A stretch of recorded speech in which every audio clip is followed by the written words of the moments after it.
And I think that's a $1 million question, right? It's a very, very hard thing, but you again have to make sure those people aren't coming into our country. You can't let 200,000 people into our country when you know a certain percentage of them in that group are going to have bad intentions. And then again, you have to use intelligence agencies to figure out who's in this country, who has bad intentions, and make sure that they can't strike out, because you cannot have another 9/11. You can't have another Brussels. You can't have another Orlando. I mean, we've been hit by too many of these attacks, and they simply have to stop. We have to protect the home front, and Hillary's certainly not doing that. I mean, her foreign policy, quite frankly, created much of the destabilization in the Middle East that created ISIS.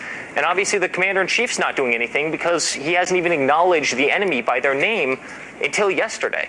I mean, quite frankly, he didn't even call the governor of the state until yesterday, which is really a disgrace. All right. Well, as I said, I don't usually talk policy with family members, so let me go to a family issue. This is what Melania Trump, your stepmother, had to say about her relationship with the families. Let's listen to this. You know his other children, of course. Yes. Do you get along with them? Very nice children.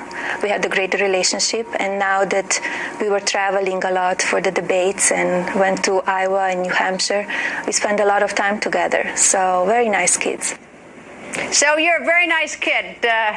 What's it like being Melania's stepson? Well, listen, she's amazing, right? She's solid. And, the one thing I will give her immense credit for is she's been such an amazing mom to Barron in this whole thing. I mean, Barron is very young. He's in school.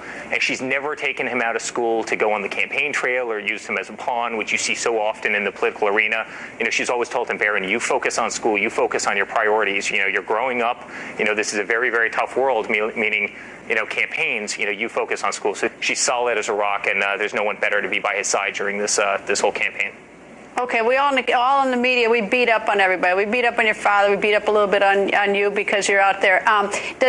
When we beat up on your father, is it tough on your stepmother, Melania? Yeah, listen, I think it's tough on all of us, right? I mean, I love my father to death. Obviously, she's married to him.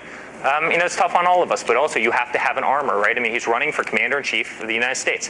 If you don't have that armor, you shouldn't be running. And listen, he's got the toughest skin of anybody I know, and we have to have tough skin. And at the same time, don't get me wrong, Greta, there's times I've wanted to jump through the, TV to tackle somebody when they were saying something that was just so false about him, because my father's a great man. He's been an amazing father to me. He's been an amazing boss to me.